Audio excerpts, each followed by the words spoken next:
Hey everyone, and welcome to part 2 of my episode with Dec Taylor. Now, in this part of the episode, we go over the DAZN takeover. We cover a little bit of Mayer versus Ryan. We go over the undercard for the Usyk and Fury rematch. And we talk about whether Saudi is going to keep splashing the cash on boxing. Now, please bear in mind that this episode has some issues with the audio, but I hope you enjoy. If you watch that document, I think it's called The Four Kings, not the new one with our guys, the old one with Sugar Ray and those guys. So much of what they did crossed over because deals with Coca-Cola, deals with McDonald's, all of this stuff. And who does that these days? It's just AJ. No one else is really doing that kind of No, it's a good point. It's a hard one for boxing because obviously everything's on weird platforms and like pay-per-view and stuff for the most part. Or like DAZN or whatever. So it's like my normal friend, like normal boxing mates, you say you're in a bubble. The ones who reside outside that bubble would never even know any of this is happening a lot of the time. And you're sort of like, if you do a fight week, Joshua's a bit different, but like say this fight week, all we're talking about is this. I've been talking about this for weeks. Like my WhatsApp group with my mates, they don't even fucking have any idea what's happening. Yeah. Like maybe on Saturday they will sit down and watch it, but then again it's on pay-per-view, so maybe not. Well, I've got this theory that that's probably really wrong. Oh God. I've got this theory that all boxing, as in all the big promoters, Matchroom, Queensbury, Boxer, they're all going to end up on DAZN. Interesting. All of them. I mean, it kind of is going that way-ish. What, brought together by Turkey? Or just, that's just how it is? I think that just will make sense. I think it will just make sense. Now, as much as I love that, because I'm the prick that's got every platform. Yeah, that'd be great for you. That'd be great for me. Yeah. However, for the general public who aren't geeks, if you ain't got DAZN then that means boxing's over for you. Just dies on the vine, doesn't it? Yeah. It's like, when it was on ITV and Eubank and Ben boxed in the rematch, 15 million people watched it. It's like, that's because it was on. That's it. That's it. It's not because people were clamouring, like loads of people wanted to see the fight and there were two big names. Yeah, it's like, it's on. Let's watch it. Yeah. It's like, we mentioned DeGale, those fights at Blue Water, you used to get like 3 million people watching it on Channel 5 on a Friday night. Like, him beating up Gevor Kachikan in Bristol. And like 4 million people watched it. You're like, what? The landscape's changing. Yeah. If it's on terrestrial, but so yeah, you're right. If it's on DAZN, how are they going to cross over? Like, how do we make it cross over then? It's not easy. No. This fight could help it, and obviously this is on all three, I think, as well. TNT, Sky, and DAZN again. Which is great, and that's been happening for a little while. But if Queensbury go over to DAZN, which there's rumours. I feel like it. There's rumours, yeah. And then there's also rumours that Sky are giving boxing the elbow. I don't know if I'm saying something I'm not meant to be saying it. If you could get sued, imagine that. They fucking take all this. They take all this. Yeah. I mean, then there's DAZN. I always think that Sky. I've always thought that British boxing is as good as the Sky product. I completely agree. When I grew up every now and then it was on ITV. Once in a blue moon it was on Channel 5. But really, it was Sky. Sky. It was Sky. The big fights we're all the same. Yeah, but I'm in the same boat. Yeah. That was a connection with like Naz and all that. It was all Sky. And so like now it's the product. Obviously, Eddie leaving Sky was big. It was massive, wasn't it? It was like EastEnders in boxing. Yeah, it was. And I don't know. Obviously, Bench Boxer, they're doing their thing, and there's big names and good fights on there. But it's like, it's kind of, I don't know. What do you think? Think it's the same? I've fully, in the last few years, I've fully accepted that my view is bullshit. Because I've got rose-tinted glasses on and I'm in a bubble. So I will always love boxing on Sky. It wouldn't matter if a small hall show ended up getting the contract, I'd watch it. But is it the same? No. Matchroom is a machine. Matchroom is iconic. And to be fair to Boxer and Ben Shalom, how long has he been around? Not long. he was with on Channel 5, wasn't he? Yeah. His stable is so young, and don't get me wrong, the guys he's doing great things with them. CBS, Whitaker, he's turning them into superstars. He's doing unreal things with them, he really is. But when you're competing against these powerhouses, and that's not an overstatement, they are powerhouses. Frank, Eddie, and Eddie is not just Eddie. Eddie's got his dad. Eddie is a evolution of his dad. So, I don't know. I mean, I hope Sky doesn't get, as much as it would save me a few quid, I hope Sky doesn't get rid of boxing. No, we need it. We need But do you think Matchroom have been the same since they left Sky? You know what? When DAZN first come about, I thought, oh my god, this is going to be amazing. But for the first few years that they swapped over, I'd end up going onto the app to be a geek and watch some boxing. I'd 9 times out of 10 end up back on YouTube.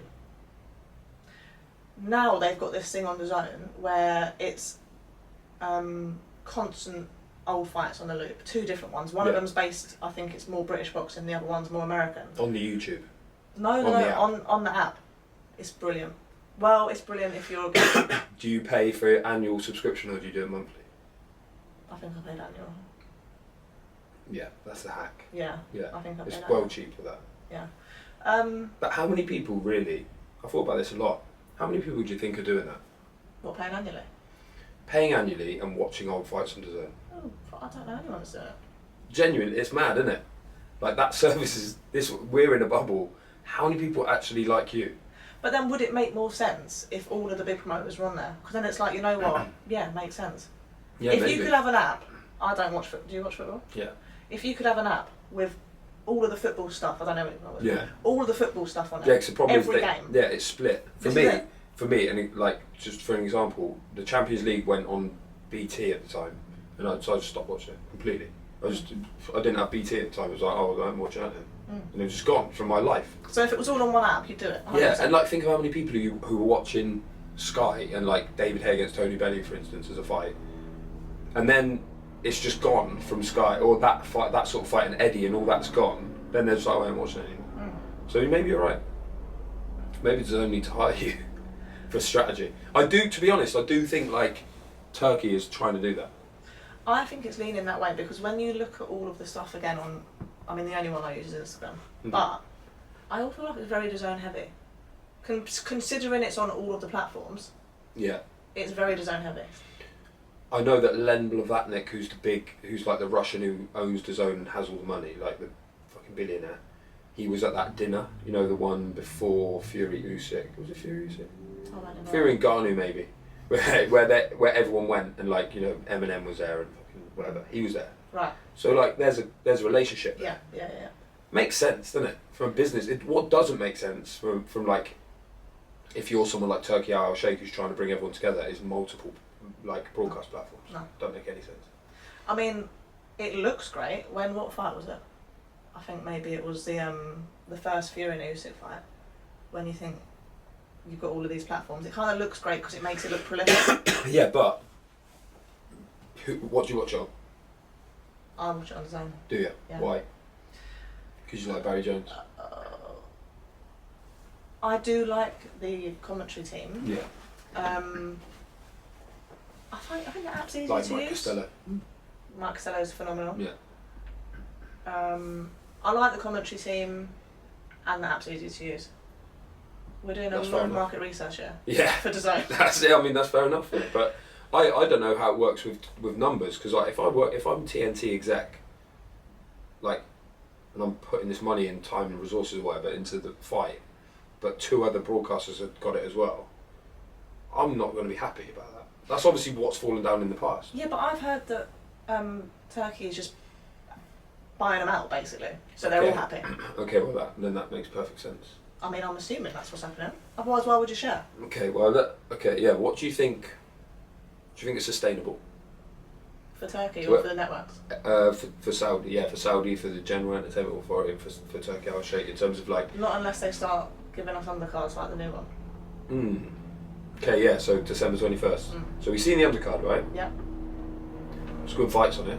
There are good but fights it ain't on it. fucking. It's not Zhang against Parker, and it's not Wilder against someone. It's not Joshua Wallin. This is the thing that made me realise how spoiled we've been. Yeah. Because I saw the undercard yesterday. Yeah. Yesterday, and I thought, how dare I? McCann against McGraw was a great fight. These are flipping good fights, but because they've over-delivered now for however long, that's the reaction it's going to get. But I think that's what we're going to start seeing more of. And if it makes it sustainable, then I'm fine with it. Yeah. If that means that we can keep having these super fights, where fight week is like a theme park, fine. Yeah, I mean the argument is that a fight like that doesn't really need an undercard. History like tells us that, and actually by putting like 6 amazing fights on the undercard, it's kind of pointless, almost beyond like worse than pointless. It's counterproductive because you're just taking good headline fights away from a card that can stand on its own and therefore increase more, like get more tickets, all that shit. Like Cordina against Kakachi, that could headline in Cardiff. Well, it was like 4th on or whatever in Saudi. I think one of the best examples of that is when this fight, Bivol Potavio, was meant to be headlining 5 vs 5. That was ridiculous. Yeah, so why? that didn't happen. Yeah, exactly. I watched that in a hotel in France at a wedding. And I remember thinking, I remember being knackered afterwards, thinking I couldn't watch it. What you didn't need then is Bivol Beterbiev at all. It didn't. You didn't need it. It would, in fact, it would have been like a shame. Yeah, 100%. To be fair, this is on a fucking hell of an undercard this weekend, but it's like that's what it does. But yeah, I mean, what do you think of Johnny Fisher against Dave Allen? It's a good fight because it's Dave Allen. It's pure interest, isn't it? Yeah, it's just and like a British dust up. You want them both to have good paydays. Yeah.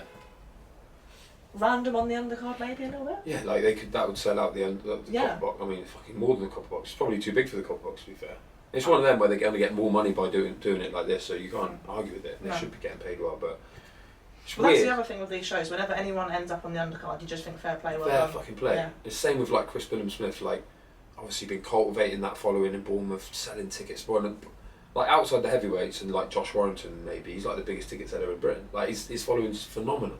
And that's from proper grassroots going around talking. Look, he's one of the people. He's done it the old school way. Yeah, but then no one will begrudge him boxing Zerdo in Saudi for a load of money. No one, because it's like he's fucking done it. He's done it already, and it's like go and get your money. Yeah. He's got a young family. It's like, and it's a very winnable fight, hard fight though. Also, at this point, the boxes that you want to tick in your career, that's got to be one of them now. Yeah, it's mad, isn't it? He's done the stadiums. Yeah.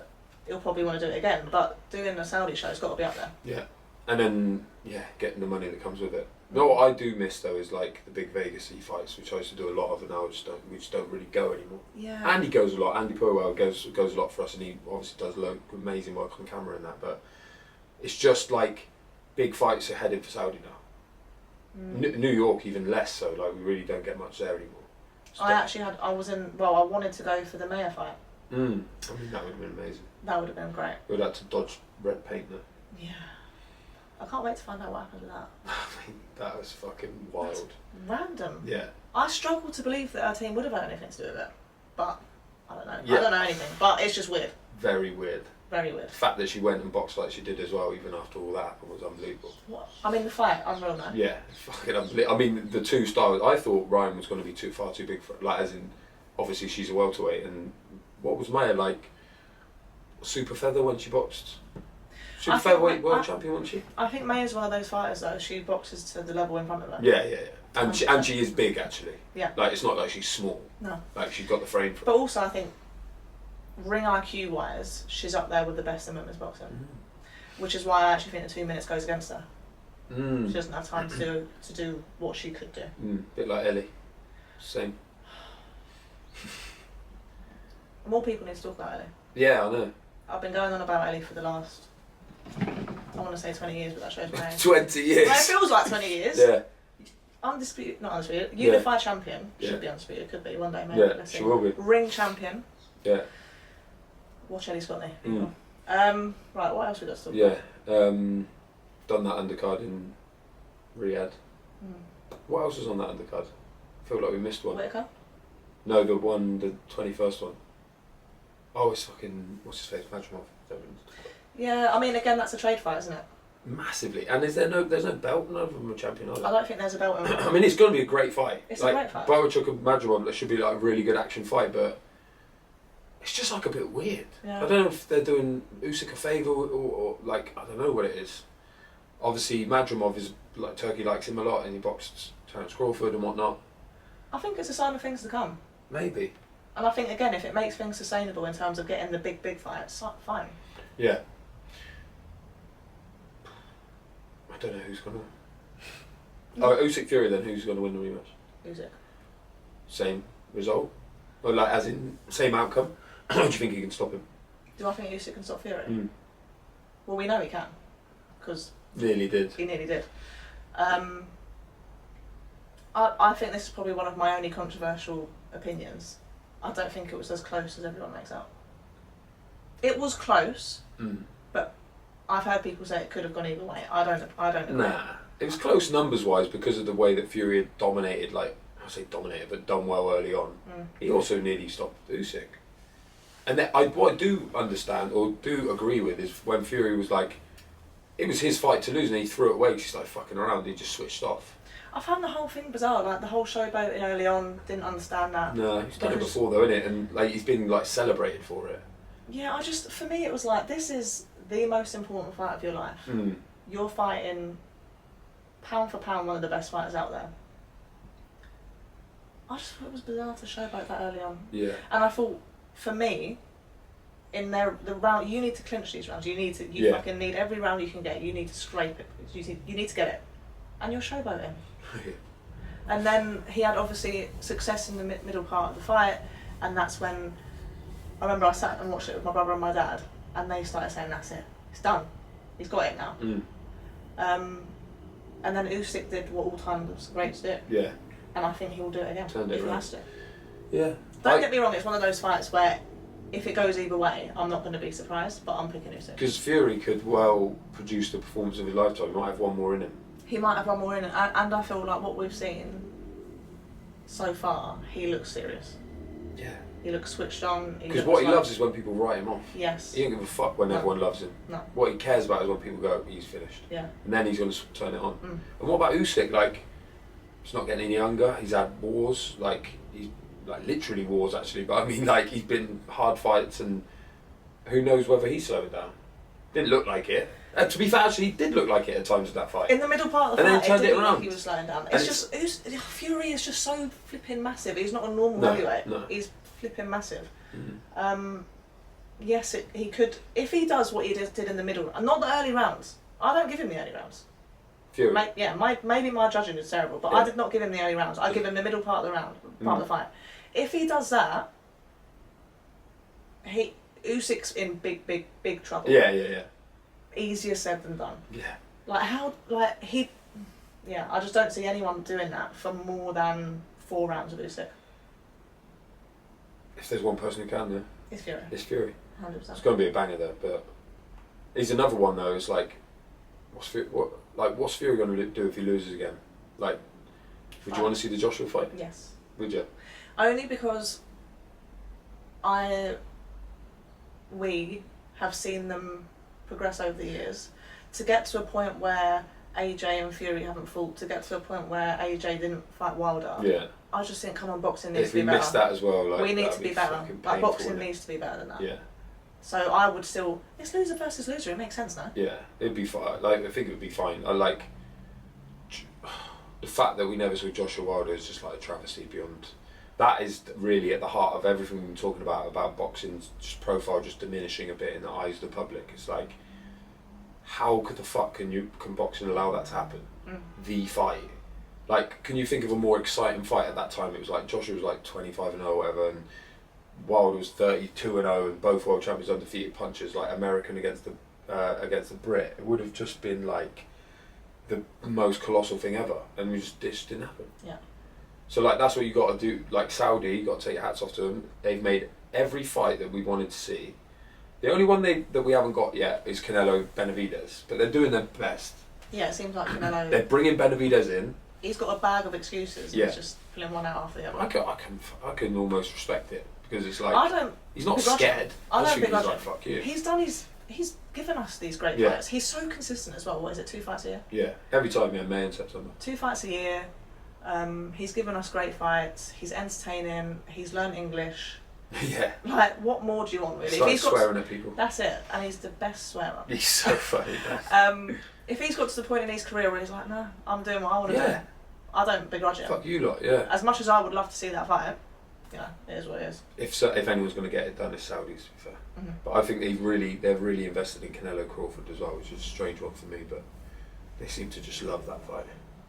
Yeah, I don't want to see that fight. Not one that really does anything for me, but Crawford had that unreal performance, which, like you rightly said, is like a career-making performance. Yeah.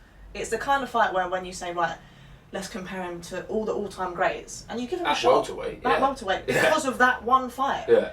And then you think, right, let's see him top off the rest of his career, and then go to fucking 168 in boxing. It's just like, it doesn't really make any sense to me. No. We also saw against Canelo against Charlo that it's just not. You could be really good and not big enough. Like, that's not a problem. That's why there's fucking weight classes. Genuinely, I just don't know where the interest in that has come from, or where the people piling in on that. It's just like, I think it's people, and this is going to sound wrong, people like Mayweather and Pacquiao, it's their fault. well, because they just went up. Because they did it, and they did it so fucking well. Yeah. So everyone thinks, instead of saying, I want to be a world champion, or I want to be undisputed, they say, I want to be multi-weight world champion. Not 2 or 3, I want to do 4 or 5. Yeah, but I think he hasn't even done middleweight yet, has he, Crawford? So it doesn't really make an awful lot of sense. He's just to be fair to Crawford, he ain't got a lot going on in that way. There's not like... At middleweight. There's a little bit. Shearers. Eh? He can box Hamza Shearers. He box Tyler Denny. No, but it's true. No, you're right. I can see, and it's obvious. I would assume it must be Turkey just pulling the string there, being like, "Oh, I like that," and that would be amazing, because like, I just don't. It just doesn't really do it for me. But then would the casual love it?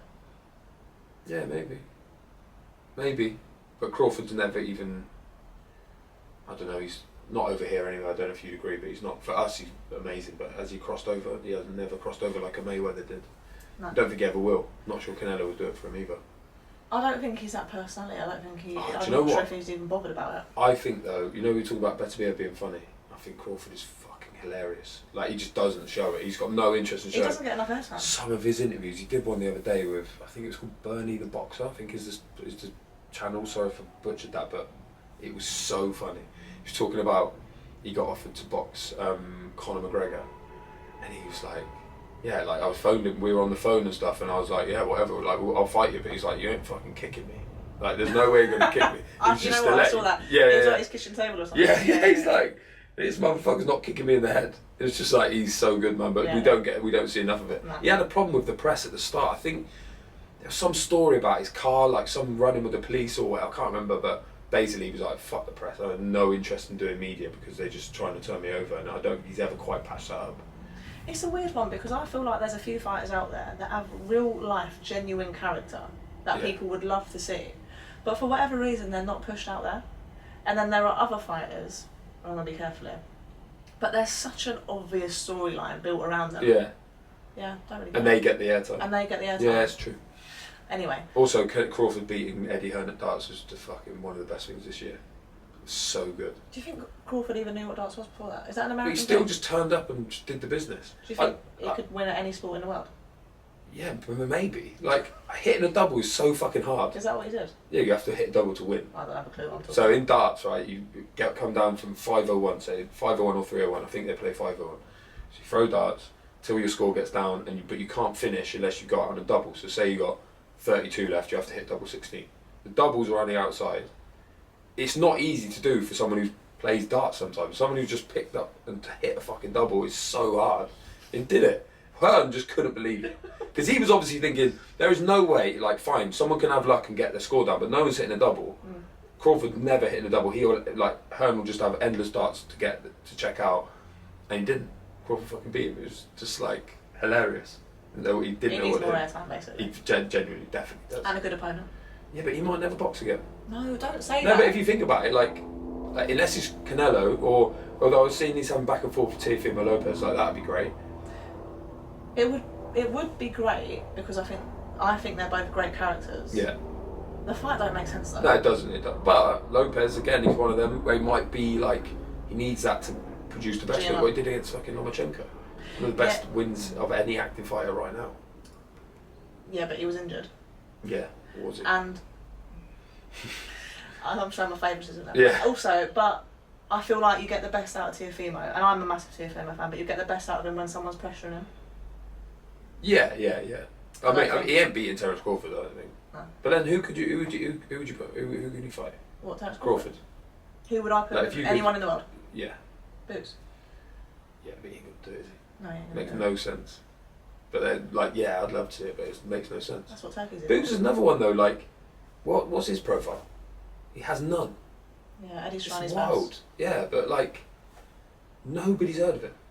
Nobody in this country's heard of him, and he's arguably the best welterweight in the world. I mean, if you're counting Crawford as a 54 now, then he is. And like, yeah, not one casual fan would know who Boots Ennis is. Like, really. Maybe Turkey should do another 24/7 style kind of situation. I have no doubt they're probably fucking already working on it. Probably. But I wonder, I don't know if you would agree, Ruth, like, do you think not the money's running out, but do you think they're just going to keep pumping money in forever? No, of course. It can't do, surely. As much as I think, apparently Turkey is a massive boxing fan, so maybe he's happier to spend more money than he should, more than other people would. Ultimately, they're clever guys and they want this business. This is business. They want to make money. This is all about the prosperity of their country. This is all about bringing people over to Saudi, like the tourism market, all this different stuff. They need to make money. Yeah. So it's they're not not just going to about chucking money at something because it's funny. Yeah, no, not like this fucking thing. Yeah. Yeah, you got a nice canvas out of it. Yeah, it's pretty. I remember, didn't you do a vote for that one? Yeah, and nobody voted for that one, but I still bought it. Classic. You voted for the Ben Eubank one, didn't you? Yeah, I think so. Yeah. That's a great one, though. That's pretty cool. To be fair.